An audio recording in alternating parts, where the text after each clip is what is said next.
Recordemos que todos estos temas pues tienen que ver ya con lo de la última semana de la vida de Jesús y esto es el paso 52 y estamos viendo los eventos que sucedieron entre martes y miércoles de esa Semana Santa o esa semana de Pascua si lo queremos ver así. Y la mayor parte de estos eventos que estamos viendo van a ir llegando a una cúspide de enfrentamiento entre Jesús y los fariseos. Algo que venía desde el principio del ministerio, ha habido un encuentro, como hemos comentado, muy fuerte entre los fariseos, inclusive escribas, maestros de la ley, en un rechazo acerca de reconocer a Jesús como el Mesías, el prometido y el enviado. Entonces, esto va a ir culminándose hasta que llegamos al tema más álgido de las conversaciones y encuentros que tiene Jesús, que seguramente lo vamos a ver la próxima semana, que es la cúspide, el clímax de los encuentros. Son muy fuertes, muy duros que se van a dar. Y bueno, todo esto es preámbulo de lo que estamos viendo, de lo que está sucediendo. Y bueno, como le acabo de decir, vamos a tocar algunos temas y vamos a ver hoy algunas parábolas que tienen que ver con la rebeldía y la desobediencia del pueblo de Israel, algo que Jesús ha estado constantemente diciendo. Y el contexto es lo que estuvimos viendo, inclusive en las sesiones pasadas, para poder ah, entender lo que vamos a ver hoy. Necesitamos el contexto, aunque ya lo vimos en la sesión pasada, pero es importante recordarlo para poder tenerlo en el ambiente, en donde están, en lo que está sucediendo. Jesús está en el área del templo, en esta fiesta ya de Pascua. Acordémonos que hay muchísimos visitantes, muchísimos foráneos judíos que vienen a celebrar la Pascua a Jerusalén. Y aunque la Pascua sería todavía hasta el jueves en la noche y viernes, muchos están yendo al templo para cumplir con los rituales de la purificación, porque ellos tienen que entrar a ciertos rituales de purificación para poder celebrar la Pascua. No se puede celebrar la Pascua sin esas purificaciones. Y ahí eso se hace en el templo con algunos sacrificios, con algunas ofrendas, y hay muchísima gente para poder preparándose para celebrar la Pascua. Así es que el contexto es importante. Lo vimos desde que la entrada de Jesús a Jerusalén, el famoso Domingo de Palmas, que inició en la mañana con un encuentro ahí con la gente que le aplaudió, lo reconoció y con el ánimo de que Jesús tomara el lugar que le correspondía como el descendiente de David, es decir, recuperar el trono de David y poder quitarse de encima al gobierno romano que los estaba oprimiendo en todos los sentidos. Y al final digo, no al final, sino durante ese día, hay un momento donde Jesús llora sobre Jerusalén. Es decir, llora porque es claro que lo rechazó y cuando se refiere a Jerusalén se está refiriendo al corazón de la vida del pueblo de Israel. Y en ese corazón ahí está el sistema sacerdotal, los líderes sacerdotales, los líderes fariseos que son los que cumplen la ley, los intérpretes de la ley, los saduceos, todos estos grupos de élite que gobiernan y dirigen estas familias a todo Israel, pues se concentran ahí en Jerusalén. Entonces, cuando Jesús habla y llora sobre Jerusalén, es por el rechazo que ha tenido de reconocerle a él como el Mesías y que ese rechazo traería, por supuesto, consecuencias. Entonces, esta conversaciones se van a ir dando cada vez más fuerte, ¿no? Entonces Jesús regresa ese domingo de Palmas, regresa a Betania a dormir y al siguiente día, el lunes en la mañana, que regresa otra vez al templo, a Jerusalén, pues ahí está el evento que comentamos de que Jesús se acerca a buscar algunos frutos a una higuera y la higuera no tenía frutos y entonces Jesús la maldice y se seca. Y hablamos que es todo un simbolismo porque eh, Jesús viene precisamente a buscar, a encontrar los frutos de Israel como si fuera esa higuera y al estar ocupada la higuera con puras hojas verdes, pero no tener frutos, pues es semejante al pueblo de Israel que estaba ocupado en todos los ritualismos, en todas las observancias, pero había perdido el sentido de dar fruto, el fruto que Dios le había encomendado, ¿no? Que faltaba la misericordia, la compasión y sobre todo el estar preparando al pueblo para poder recibir al Mesías cuando llegaran, algo que no había sucedido, ¿no? Entonces ahí hay una maldición sobre la higuera, que es el símbolo de Israel, que se secó y ahí es profético en ese sentido de que esa higuera se iba a secar y ese pueblo se iba a secar por el rechazo que tenía hacia Israel. Y ese mismo lunes vimos cómo Jesús entra al templo y hay una purificación o una limpieza, es decir, el negocio estaba muy fuerte, que ya lo comentamos, que son días de fiesta nacional, celebraciones nacionales, y hay muchísima gente. Los atrios del templo, que básicamente estaban dedicados a la enseñanza, se habían convertido en todo un mercadeo, ¿no? Y lo comentamos las sesiones pasadas de ese mercado que había en los atrios, mercado de animales para el sacrificio, pues era un todo negocio redondo de los sacerdotes, inclusive de los fariseos, los cambistas, el cambio de monedas, porque no se aceptaban las monedas extranjeras para comprar sacrificios. Entonces tenían que primero hacer los cambios al shekel, que es la moneda local, y por supuesto ahí había ganancias, ¿no? Entonces era todo un mercado, la gran vendimia, y Jesús se indigna de ver esa situación en lugar de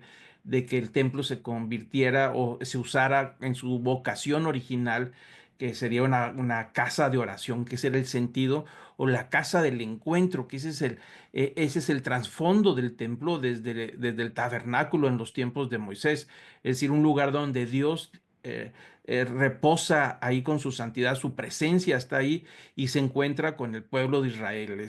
Le llamaban la tienda del encuentro. Entonces el templo es la figura del tabernáculo, pero una figura ya formal, más establecida, y había perdido esa vocación de encuentros. Entonces es básicamente un sistema de poder, un instrumento de poder de las clases fuertes, como, y sobre todo la clase sacerdotal, que controlan todos los negocios.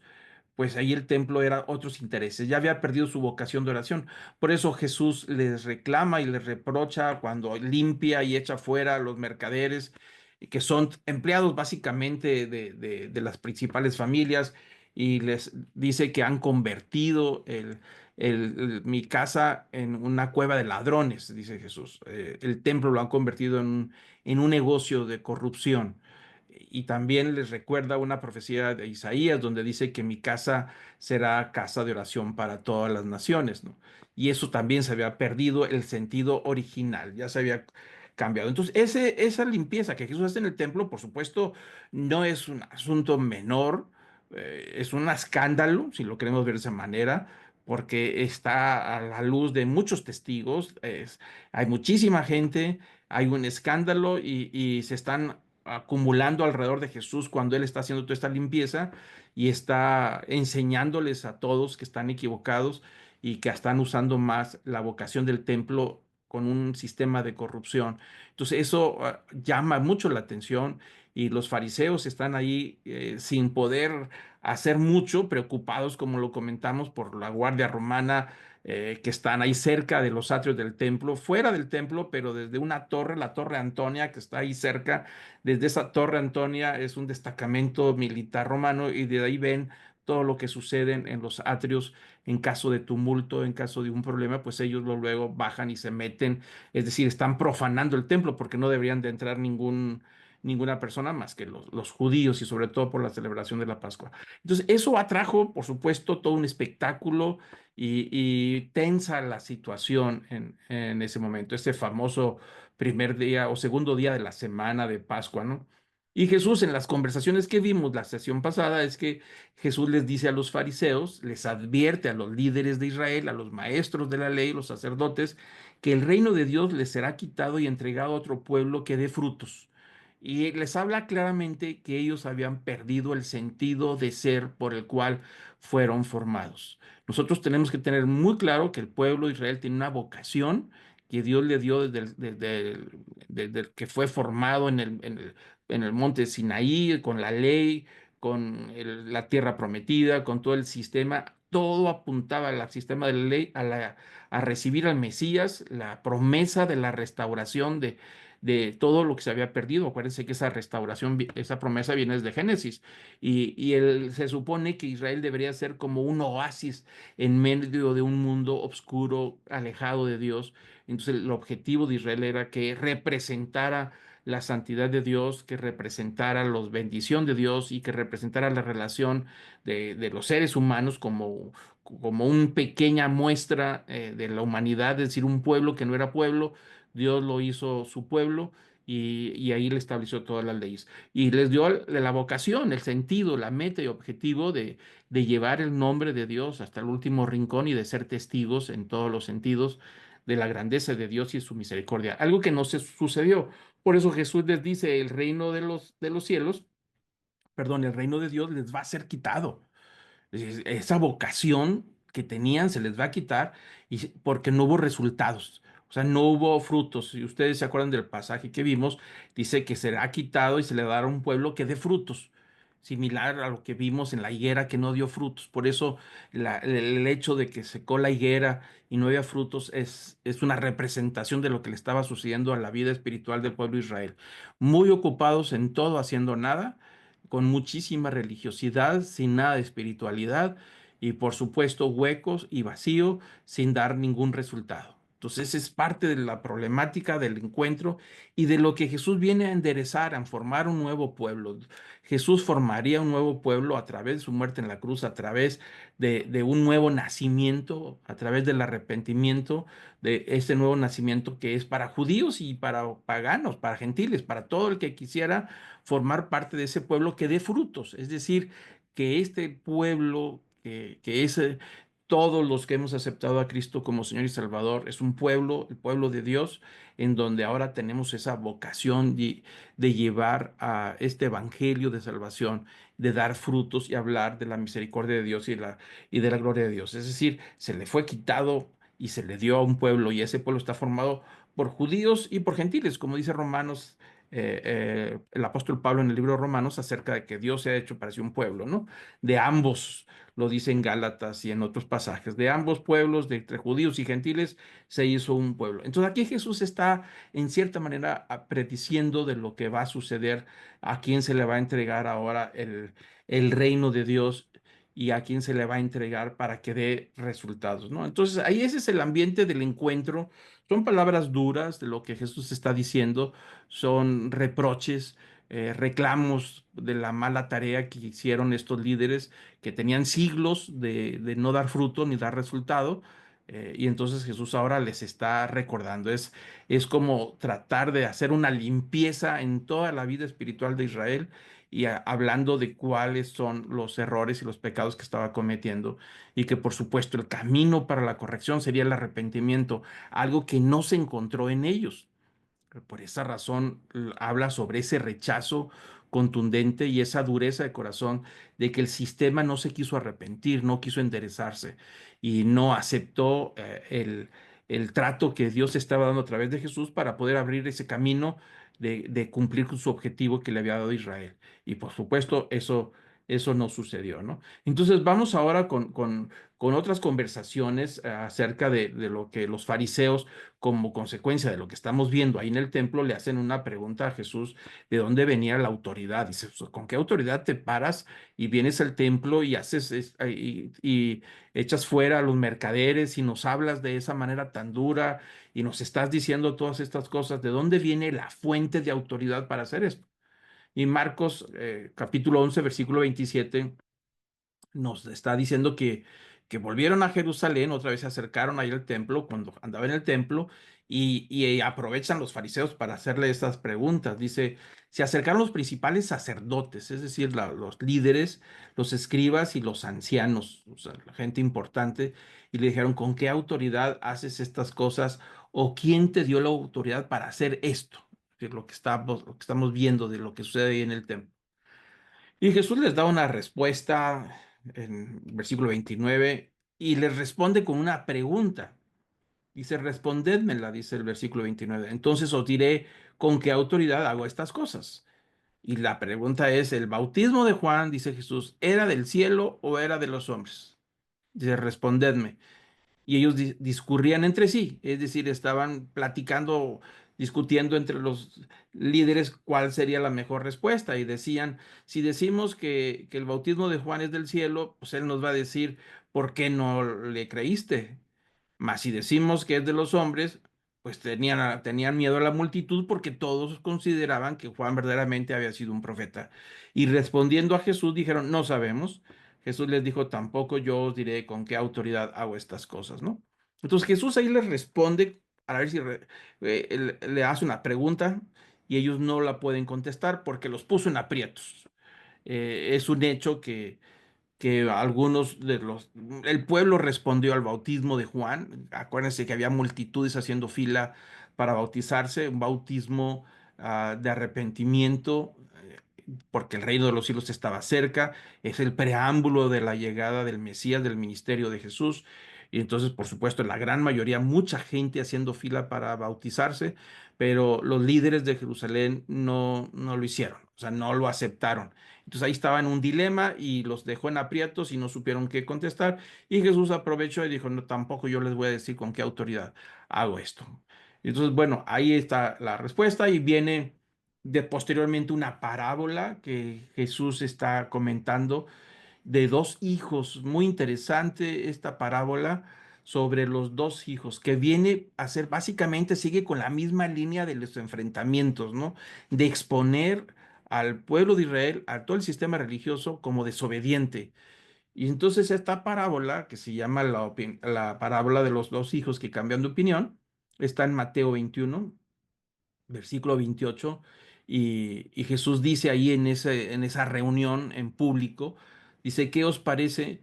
Dice, un hombre tenía dos hijos, y llegándose al primero le dijo, hijo, ve, trabaja hoy en la viña. Y respondiendo él dijo, no quiero. Pero después arrepentido fue, y llegándose al otro, le dijo lo mismo, pero él respondió, dijo, yo iré, Señor, y no fue. Bueno, aquí con esta pequeña parábola, Jesús está tratando de explicar al público, a todos y a estos líderes, que el pueblo de Israel está dividido en dos partes. Una parte que es los líderes, los religiosos, los que se consideraban a sí mismos como santos. Acuérdense que la palabra fariseo significa separatista, que ellos no tienen contacto con la clase baja de la sociedad, con la pelusa, como dicen por ahí. Los veían como pecadores, inclusive cuando leen ustedes los evangelios y dicen que los fariseos y los sacerdotes decían que Jesús se juntaba con los pecadores, estaba refiriéndose que Jesús se reunía con la clase más baja del pueblo, que no vivían quizá de acuerdo a los principios de los fariseos, ¿no? Los consideraban como pecadores. Entonces, aquí imagínense que una parte de todos estos, los que están dedicados a cumplir con todas las observancias de la ley, se consideraban como santos, ese grupo es uno de los hijos. El otro hijo es el del más bajo prestigio, como los rebeldes, los pecadores del pueblo de Israel, que nunca los consideraban dignos de acercarse, ¿no? Ahí los tenemos en esa división. Y Jesús cuenta esta parábola de un hombre que le dice a uno de sus hijos, ve al campo a trabajar la viña, y le dijo, pues no quiero, así de sencillo. Dijo, no, yo no voy a ir. Pero con el tiempo se arrepintió y fue. Y después al otro le dijo que le dijo lo mismo, pero el otro respondió y dijo, yo iré, pero no fue. Entonces Jesús hace una pregunta en el versículo 31 sobre estos dos hijos. Dice, ¿cuál de los dos hizo la voluntad del Padre? Y ahí están representados las dos partes de Israel, los que se decían muy religiosos y santos y los que consideraban pecadores indignos. Ahí están los dos hijos en esta parábola. Los que dijeron que sí iban a ir y que finalmente no fueron, que son los fariseos y todo este liderazgo, y los que dijeron que no, vamos a decir que son los pecadores, los indignos, pero finalmente se arrepintieron y dijeron que sí. Entonces Jesús dice, ¿cuál de estos dos grupos o cuál de estos dos hijos cumplió la voluntad del Padre? Entonces ellos dijeron, el primero. Jesús los dijo, en verdad os digo que los recaudadores de impuestos y las rameras entrarán en el reino de Dios antes que vosotros, porque Juan vino a vosotros en camino de justicia y ustedes no le creyeron. Pero los recaudadores de impuestos y las rameras le creyeron, y vosotros, viendo esto, ni siquiera os arrepentís después para creerle. Entonces Jesús está representando lo que está sucediendo con el pueblo de Israel, semejante a estos dos hijos, y ellos dijeron, sí lo hacemos, y ahí estaban los fariseos haciendo, cumpliendo con toda la ley, pero por dentro no estaban arrepentidos. Es decir, no cumplieron al final de cuentas. Y los que dijeron que no querían nada, pero reaccionaron y se arrepintieron, terminaron yendo. Es decir, aquellos que se arrepintieron y entraron. Entonces Jesús está diciendo que la base de la aceptación en esta relación con Dios tiene que ver con el arrepentimiento. Es decir, si aunque en el pasado tuvieron una actitud alejada de Dios porque no quisieron y finalmente se arrepintieron y entraron y cumplieron con lo que Dios pedía, pues al final de cuentas ellos cumplieron con la voluntad del Padre. Y se está refiriendo Jesús a muchos seguidores de Jesús que ahora son aceptados. Por eso siempre vemos en los pasajes que estudiamos en las sesiones pasadas, cuando Jesús les dice a todos estos elite de líderes, dice que muchos que no se consideraban dignos son los que van a entrar al reino de los cielos y los que son pecadores son los que serían aceptados a través del arrepentimiento. Dijo, y aquellos que creen que tienen el derecho de entrar al reino de los cielos porque son muy moralistas, porque cumplen con toda la religión, con todos los detalles, pero su corazón está totalmente desconectado de la voluntad de Dios. Dice, estos no van a entrar. Inclusive habrá sorpresas. El único camino para entrar al reino de Dios es a través del arrepentimiento, ¿no? Ya sea muy religioso, muy cumplidor, muy moralista, o ya sea que sea una persona alejada de Dios, que nunca había pensado en Dios y que andaba en sus propios caminos, al final de cuentas los dos grupos tendrán que entrar al reino de Dios a través del arrepentimiento. Es decir, un grupo se tiene que arrepentir de su religiosidad, de su orgullo religioso, de su prepotencia, de superioridad, de ser separatistas, de decir ellos sí se consideran a sí mismos como santos y los demás pecadores, tendrán que renunciar ahí porque a través del sistema religioso no van a entrar al reino de Dios y aquellos que vivieron una vida como pecadores podrán entrar a través del arrepentimiento. Las dos partes tendrán que arrepentirse. Por eso Jesús empieza a hablar acerca de este grupo de cobradores de impuestos, rameras, gente debajo. Acuérdense que habíamos hablado sobre los niveles de aceptación o de santificación en el pueblo de Israel. Y estos grupos, desde los cobradores de impuestos, las rameras y gente que tenía trabajos de desprestigio como los sepultureros, los que bañaban a los muertos, tenían que lavarlos para purificarlos, los que eran curtidores de pieles, los que tenían profesiones muy indignas, esos son los que estaban en la escala mucho más abajo y nadie quería tener tratos con ellos ni de ninguna manera.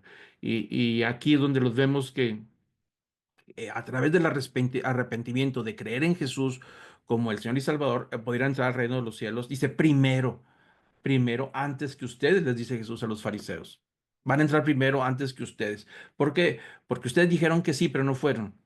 Y estos dijeron que no, pero se arrepintieron y fueron. Al final de cuentas, a través del arrepentimiento se cumpla con la voluntad de Dios, que es reconocer nuestro error, reconocer nuestro pecado y reconocer nuestra rebeldía y arrepentirnos y finalmente cumplir con lo que Dios nos ha pedido. Entonces ahí tenemos, por supuesto, esta parábola de enfrentamiento donde Jesús está diciendo cuál es la condición del pueblo de Israel y la condición de estos líderes que son una pequeña parte del pueblo que tienen autoridad sobre todos los demás, ¿no? Y aquí está otra parábola con el mismo línea y el mismo tema, ¿no? Sigue todavía con el mismo tema, pero es otra parábola, otra explicación desde otra perspectiva. Y se llama la parábola de los labradores malvados. Está registrada en el Evangelio de Mateo, capítulo 21. Y Jesús dijo, escuchad otra parábola. Es decir, les voy a dar otro ejemplo. Había una vez un hacendado que plantó una viña y la cercó con un muro y cavó en ella un lagar y edificó una torre, la arrendó a unos labradores y se fue de viaje. Es decir, dejó todo preparado. El lagar es el lugar donde pisan las uvas y una torre de vigilancia para cuidar toda la cosecha y la puso en renta a alguien que le quisiera sacar provecho y se fue de viaje el dueño de la viña, ¿no?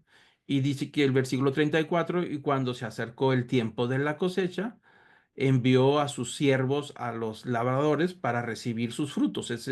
Acuérdense que el arrendamiento es en frutos, es como las quintas. Acá nosotros tenemos el concepto de quinta cuando vamos al campo y decimos tenemos una quinta. Bueno, ese mismo principio le llaman quintas. ¿Por qué? Porque alguien que no tiene una tierra arrenda una tierra por una quinta parte del producto. Es decir, la quinta parte del producto se la va al dueño de la propiedad. Entonces aquí funciona igual. Una parte del fruto es del dueño como parte del acuerdo del arrendamiento, ¿no? Entonces dice que el dueño de la quinta o del campo va a precisamente acercarse a recibir su renta, ¿no? Y envió a siervos, a los labradores, para recibir los frutos, el pago.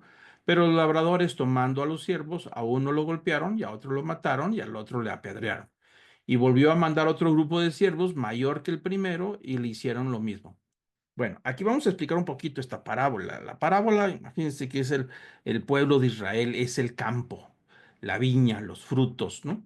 Y Dios es el dueño y finalmente el pueblo o los arrendadores tienen que dar fruto de lo que han sembrado, pero dice que el dueño manda a alguien, en este caso es el Mesías, o en este caso el primer grupo de siervos son como los profetas que manda el pueblo de Israel a, a decir al pueblo de Israel que enderece su camino, pero ¿qué es lo que pasó? Israel los recibe a los profetas a través del Antiguo Testamento y a casi todos los martirizaron, ¿no? Algo que es muy común en el Antiguo Testamento es que los reyes mandaban perseguir a cualquier profeta que les hablaba y les decía que tenían que enderezar su camino o que andaban haciendo las cosas mal.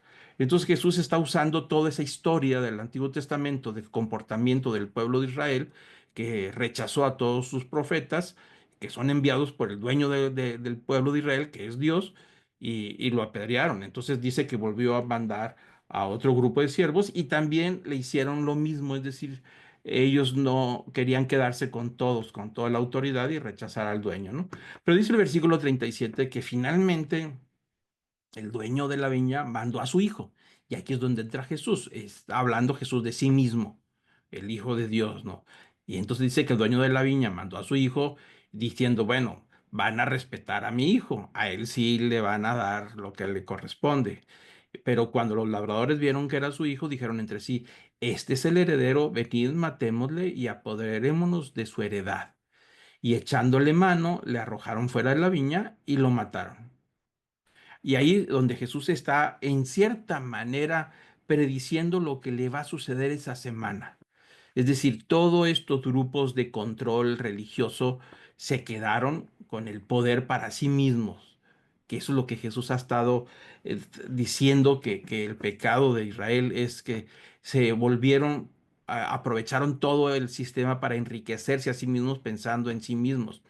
Y entonces ni siquiera el Hijo de Dios, que ahora viene con todo este evangelio para poder invitarlos a enderezar su camino y arrepentirse, pues ahora que está sucediendo que lo van a tomar a Jesús porque los incomoda, porque los exhibe, porque muestra su pecado, porque muestra delante del pueblo que están totalmente mal, que han cambiado todo el sentido de los principios de Dios, que han convertido el templo en un mercadeo para beneficiarse a sí mismos en lugar de darle la vocación original de casa de oración.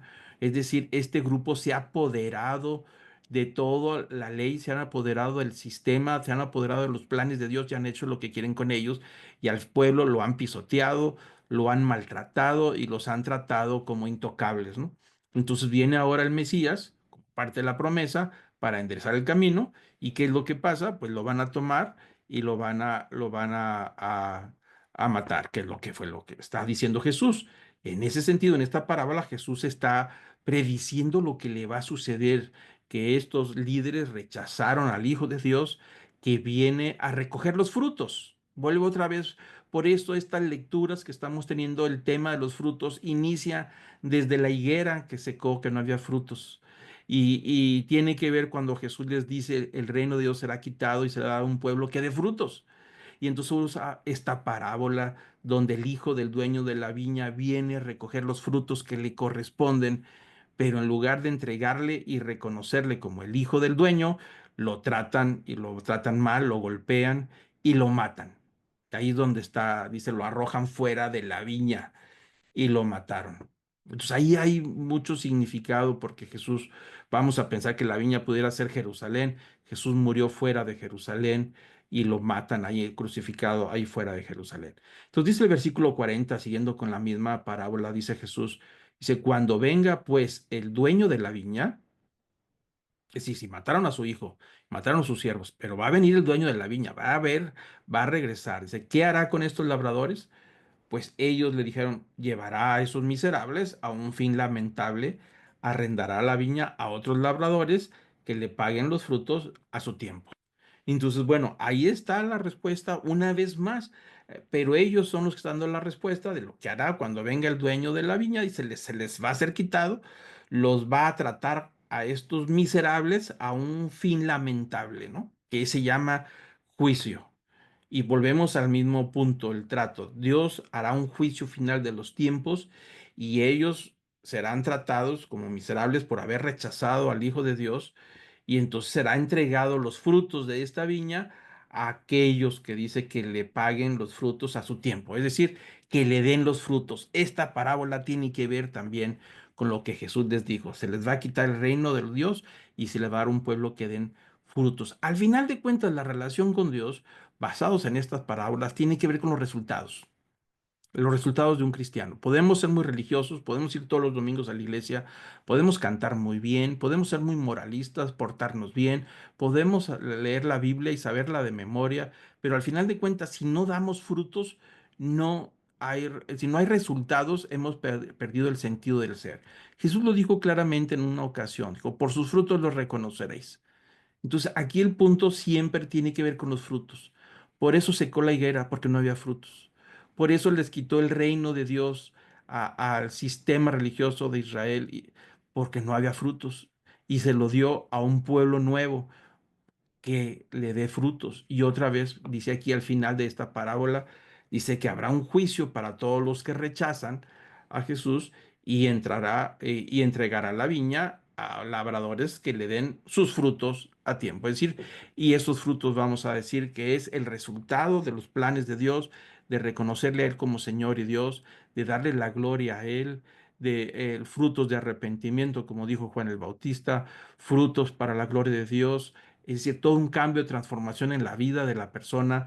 Esos cambios traen como resultado, son frutos en forma natural que glorifican a Dios y que al final de cuentas le reconocen a Jesús como el Mesías. Entonces, esta parábola tiene que ver también, pero ahora está diciendo que estos líderes de Israel son los labradores malvados, porque no reconocieron los profetas a través de los siglos, que los apedrearon, y tampoco están reconociendo al Hijo de Dios como el dueño de la viña, y en este caso Israel está representado como una viña.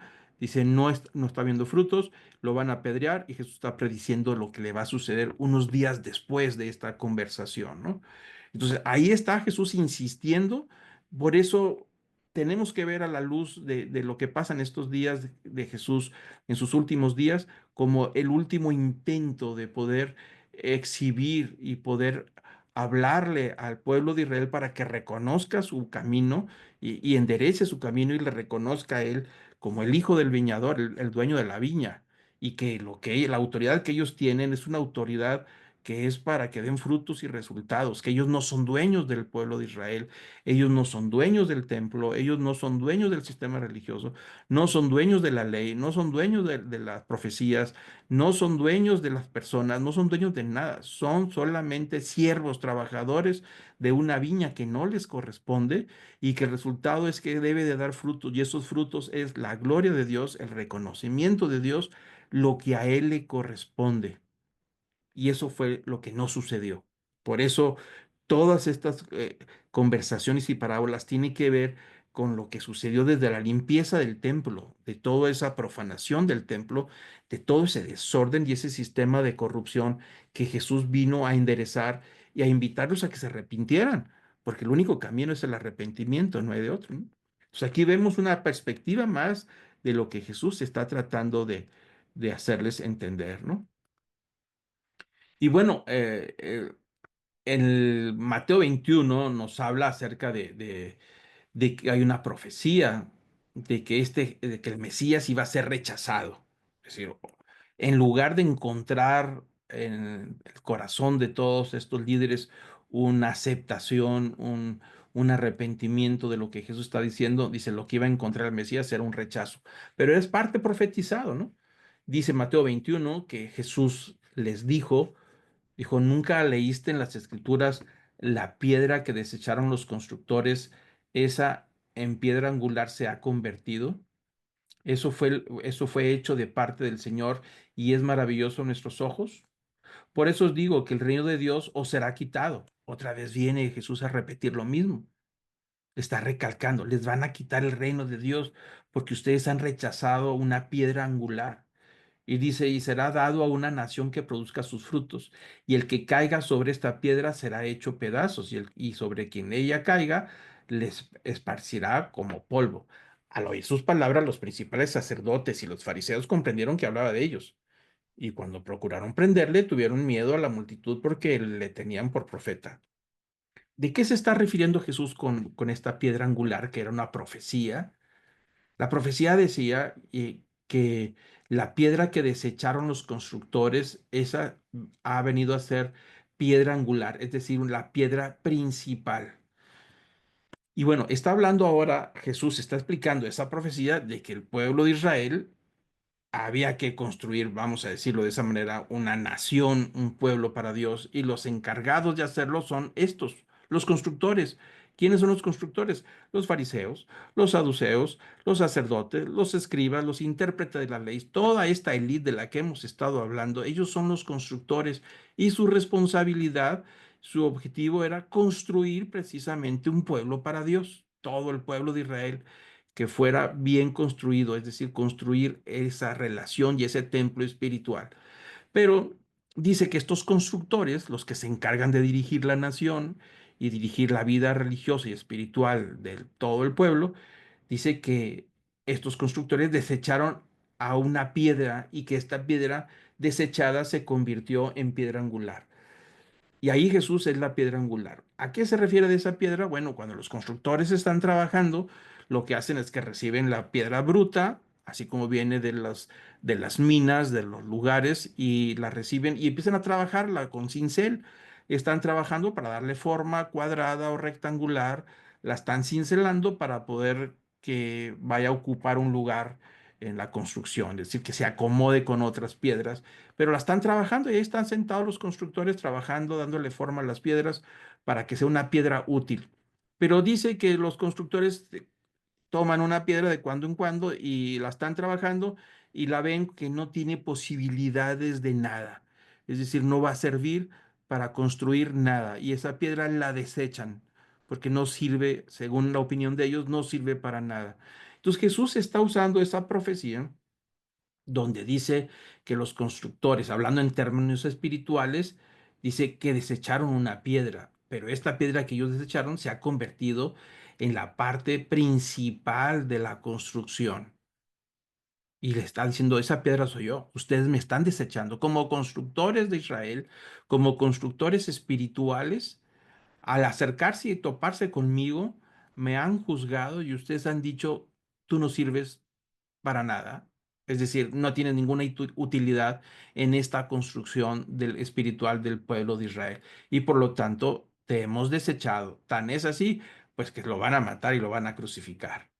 Y entonces dice Jesús, esa piedra que ustedes desecharon se va a convertir en la piedra angular. Y la piedra angular es la más importante de una construcción, es la piedra que define el nivel, la forma y las distancias, los ángulos de la construcción. Es decir, la piedra de la esquina, del ángulo, o algunos lo han interpretado como la piedra del arco, la que sostiene todo el arco y la construcción.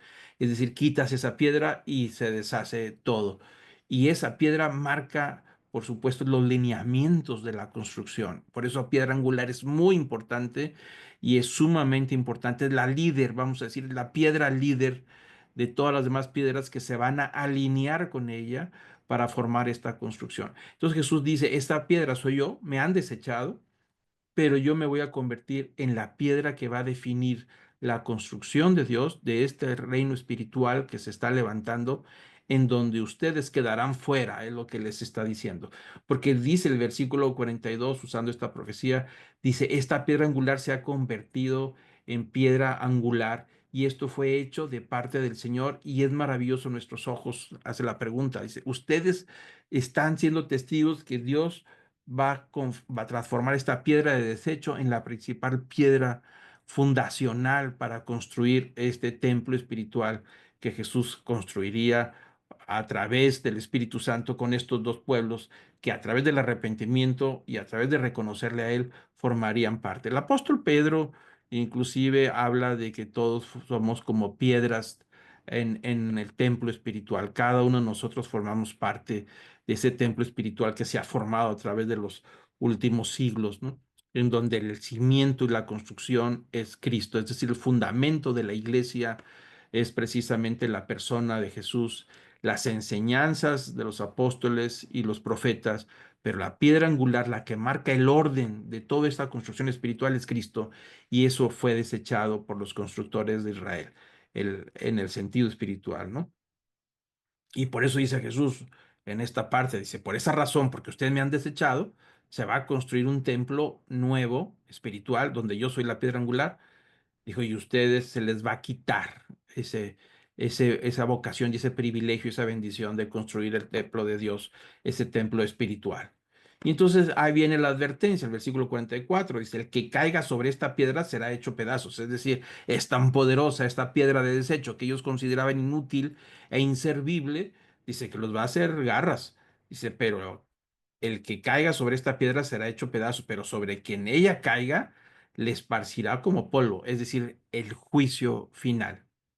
Es decir, esta piedra va a ser tan poderosa que va a desmenuzar a quien ella caiga por encima, es decir, traerá juicio a todos ellos que la desecharon, ¿no? Y bueno, los líderes entonces comprendieron que estas parábolas se estaban refiriendo a ellos. Y como dice el versículo 46, cuando procuraron prenderle, tuvieron miedo de la multitud porque le tenían por profeta. Es decir, ellos en ese momento quisieran a lo mejor tomar de la guardia del templo y prender a Jesús, pero se dieron cuenta que la gente, la multitud de gente que había ahí, lo estaba escuchando y estaba entendiendo el mensaje completo, estaba comprendiendo lo que Jesús decía acerca de todo este sistema religioso fallido y por esa razón lo tenían como profeta, es decir, como alguien que habla de parte de Dios, enviado de Dios. Y ahí vemos una de las profecías acerca de lo que sucedería con Jesús y de la profecía acerca de la iglesia, con un fundamento nuevo que es la persona de Jesús, ¿no? Y bueno, aquí viene otra parábola, 34, acerca de un invitado a la boda con ropa inapropiada y sigue la misma línea de Jesús, la misma línea, ahí va la misma línea con diferentes perspectivas de lo que está tratando de enseñarles a todos. Dice Mateo 22, versículo 1, que tomando Jesús la palabra, les habló otra vez en parábolas, diciendo, el reino de los cielos puede compararse a un rey que hizo un banquete de bodas para su hijo y envió a sus siervos a llamar a los que habían sido invitados a las bodas, pero no quisieron.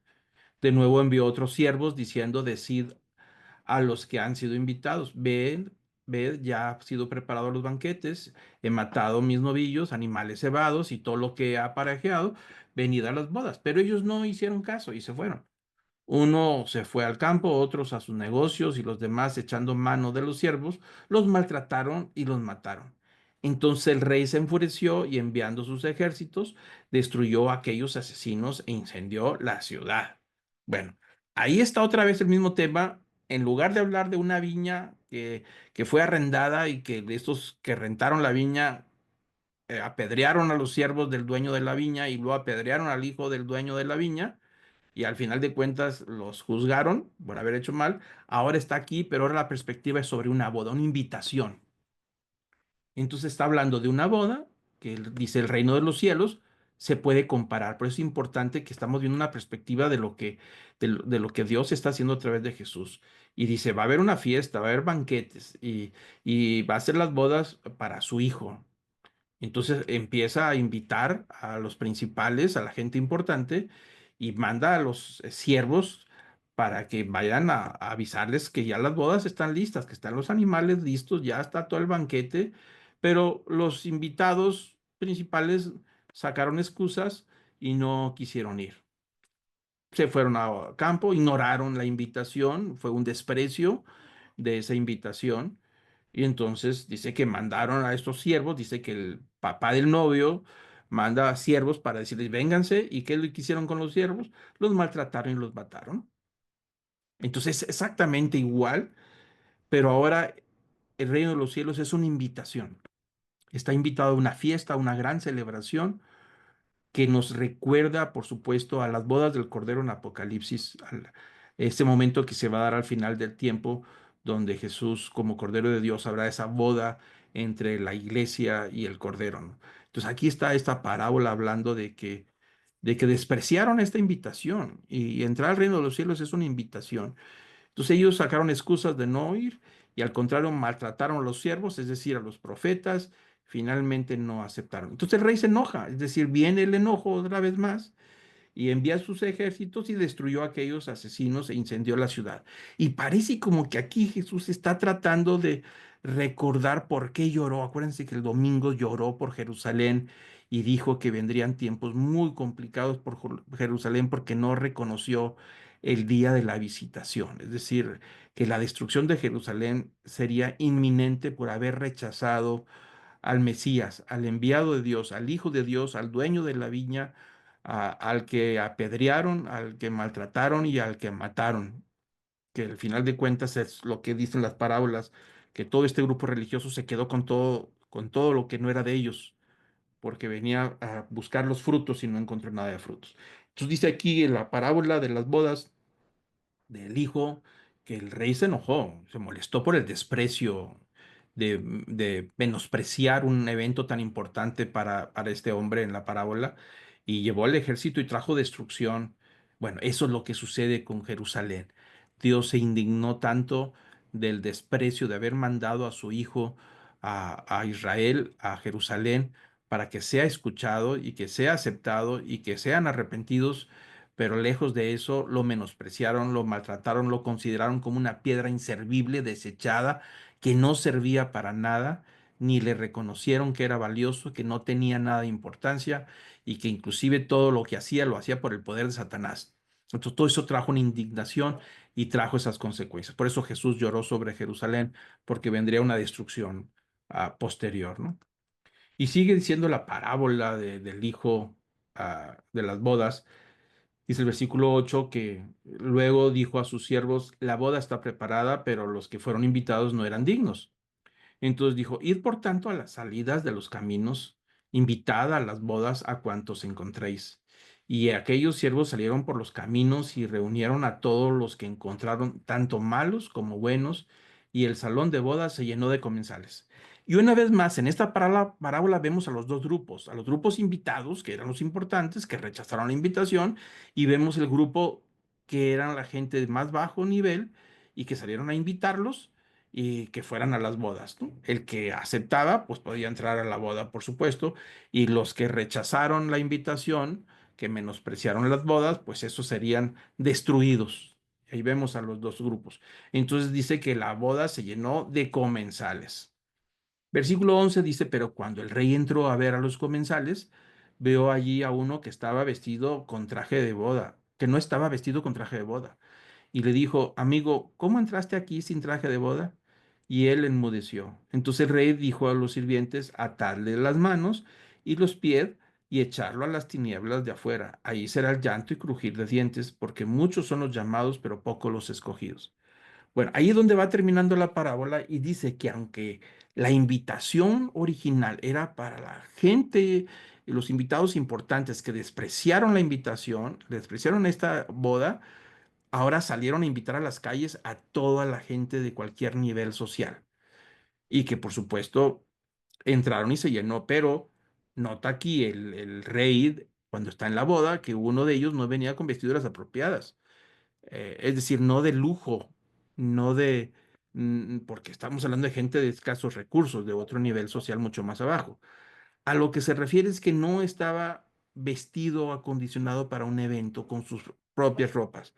Pero esto nos habla principalmente del principio que hay, que se ha hablado y que inclusive el apóstol Pablo habla, dice que a través del arrepentimiento nosotros hemos sido revestidos de Cristo.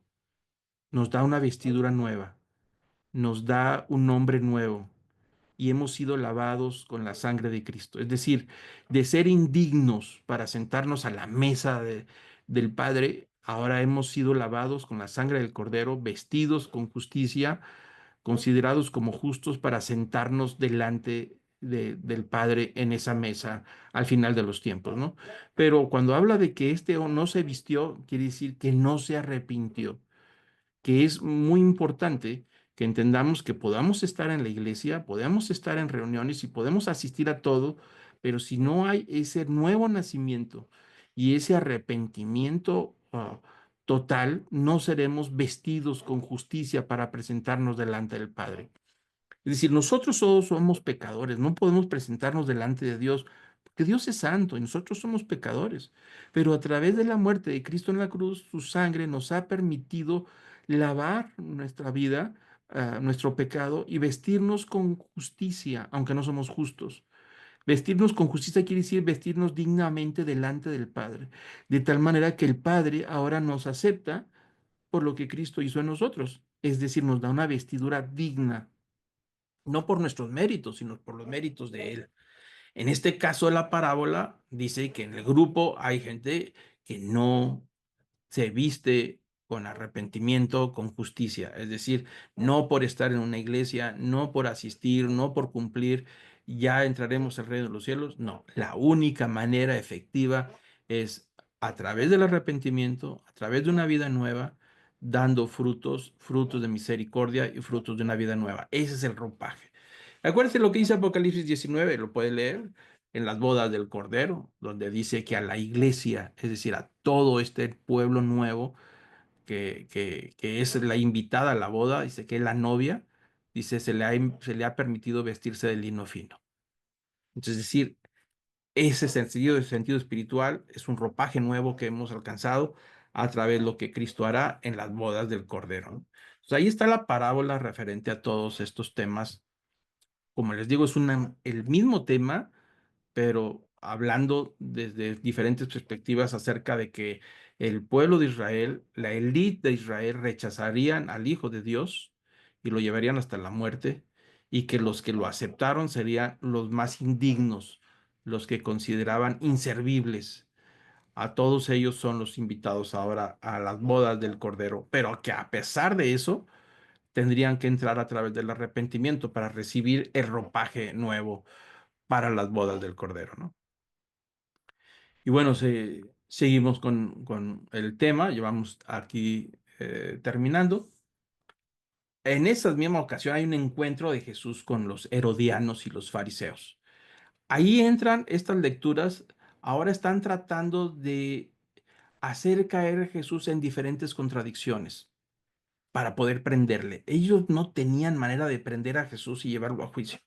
Entonces había que provocarlo para que dijera algo equivocado y entonces tomarse de la ley para decir que Jesús estaba diciendo una serie de mentiras, falsa enseñanza, falsa doctrina o herejías, y ese sería el motivo para poder prenderlo y poder hacerle juicio, ¿no? Entonces vamos a ver a partir de estas lecturas que vienen las diferentes maneras que quieren provocarle.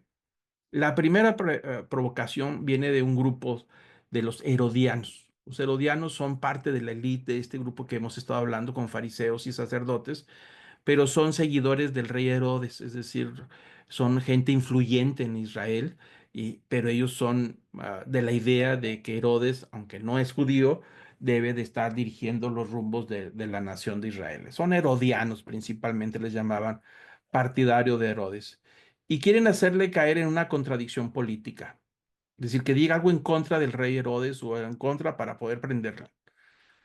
Y esto está en Mateo 22, versículo 15.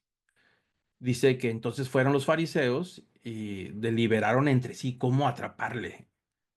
Es decir, estaban buscando la manera de atraparle en alguna palabra.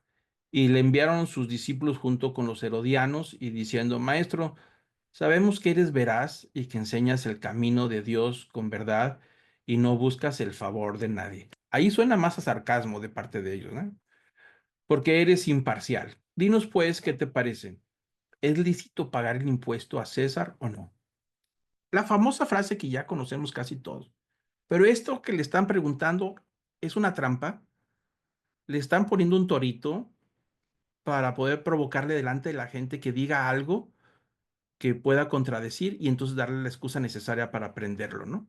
Por eso las palabras cuando dicen maestro, sabemos que eres veraz y enseñas el camino de Dios con verdad y no buscas el favor de nadie y que eres imparcial, eso suena más a sarcasmo que a reconocerle de verdad. ¿Por qué? Porque están buscando la manera y hacerle caer. Y la pregunta es, dice, ¿es correcto pagar impuesto al César o no?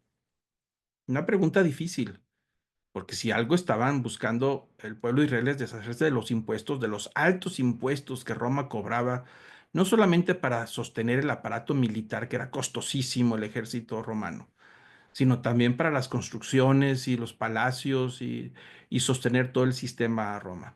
Una gran parte de los impuestos iba directamente hasta el César. Ahí iba a dar ese dinero y que le servía al César para, pues, sostener su propio estatus de emperador romano, ¿no? Pero eso oprimía a los pueblos y los mantenía, por supuesto, en pobreza y en maltrato. Entonces aquí quieren saber qué es lo que opina Jesús. Es una trampa. Pero dice el versículo 18, dice Jesús, sabiendo su malicia, dijo, ¿por qué me pones a prueba, hipócritas? O sea, sabía la intención de esa pregunta. Dice, mostradme una moneda que se usa para pagar el impuesto. Y le trajeron un denario. Y él les dijo, ¿de quién es esta imagen y esta inscripción? Ellos le dijeron, del César. Entonces les dijo, pues dad al César lo que es del César y a Dios lo que es de Dios. Al oír esto se maravillaron y dejándole se fueron. Pero la respuesta fue sorprendente porque Jesús, sabiendo que lo están provocando para que diga algo en contra, porque si decía que hay que pagar los impuestos, entonces iba a echarle al pueblo encima. ¿Cómo que hay que pagar los impuestos? Se supone que tú eres el rey, el descendiente de David, ¿no?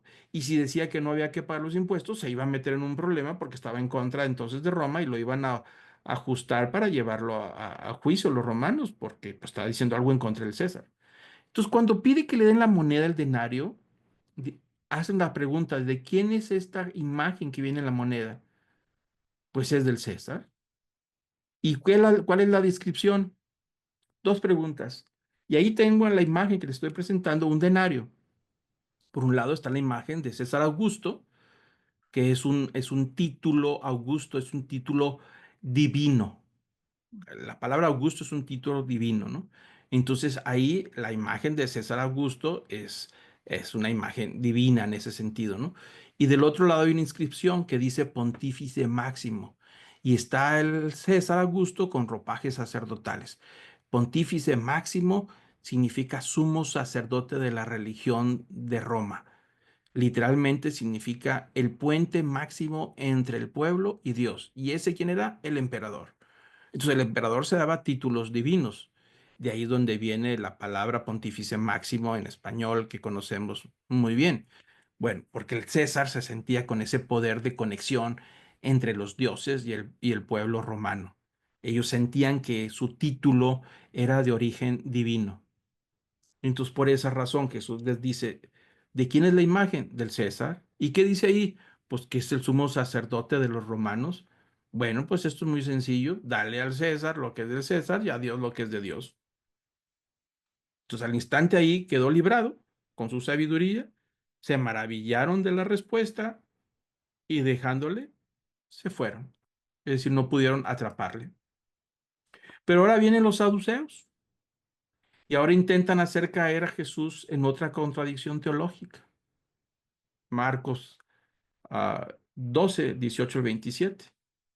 Dice el 18, algunos de los saduceos, que los que dicen que no hay resurrección, se le acercaron y le preguntaban diciendo, Maestro, Moisés nos dejó escrito, si el hermano de alguno muere y deja mujer y no deja hijo, que su hermano tome a la mujer y se levante y descienda y levante descendencia a su hermano. Hubo 7 hermanos y el primero tomó esposa y murió sin dejar descendencia, y el segundo la tomó y murió sin dejar descendencia. Asimismo el tercero, y así los 7 sin dejar descendencia. Y por último murió también la mujer. En la resurrección, cuando resuciten, ¿de cuál de ellos será mujer? Pues los 7 la tuvieron por mujer. Esta otra provocación que están teniendo para hacerle caer Jesús ahora en una contradicción teológica. Los saduceos, que eran básicamente descendientes de las familias sacerdotales, los que tenían el poder del templo, muchos de ellos, la gran mayoría, no creían en la resurrección. Ellos decían que el ser humano no tenía alma ni habrá resurrección. Te mueres y te mueres. Esa es la filosofía de ellos y la doctrina de ellos, ¿no? Entonces están provocando a Jesús porque la ley de Moisés, el Antiguo Testamento, decía que si un hombre se casa y se muere antes de tener hijos, su mujer, la ley del levirato, que es una ley que está en el Antiguo Testamento, decía que el hermano del que falleció que estaba obligado a recibir a su cuñada como esposa y entonces generar una descendencia, un hijo, para que su nombre no desapareciera. Ese se llama ley del levirato, así es. Entonces aquí los saduceos le están diciendo, pues que se muere el hombre y el hermano se casa con su cuñada y se muere el hermano y tampoco dejó descendencia y luego viene el tercero y ninguno dejó descendencia.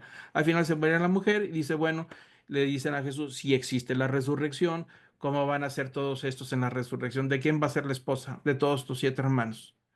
Y le están provocando porque ellos no creen en la resurrección, porque Jesús predicaba de la resurrección de la carne.